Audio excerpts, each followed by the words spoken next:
One city which has found in the last few weeks the darkness increasing has been Bengaluru. Today, after a week-long complete lockdown, the Karnataka government said it was unlocking Bengaluru. Chief Minister B.S. Yediyurappa confirmed, in fact, there won't be any extensions of the lockdown and the restrictions in Bengaluru were ending tomorrow morning. He said the lockdown is not a solution, which is why any further lockdown will only now be in what he described were containment zones.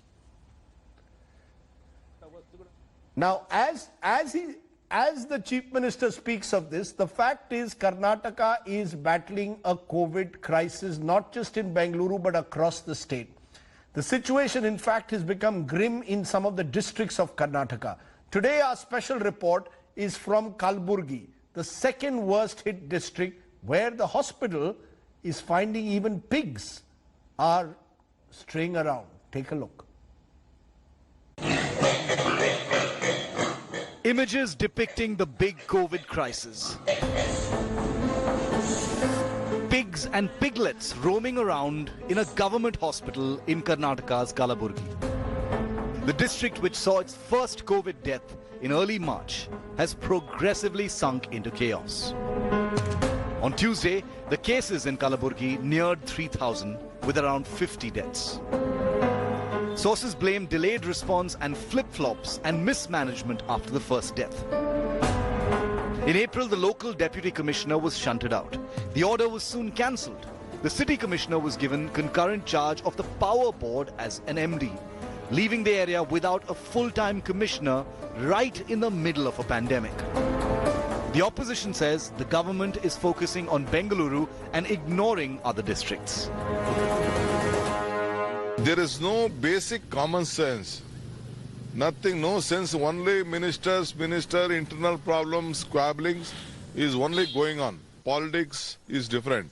Administration is different.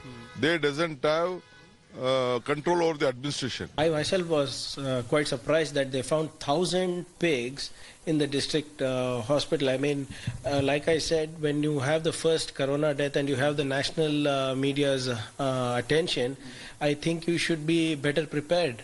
The problem in Gulbarga is not infrastructure issues. I think it is a lack of political will of the state government. The government, however, maintains that the situation is under control in Kalaburgi. Government is for people, it is by the people, for the people.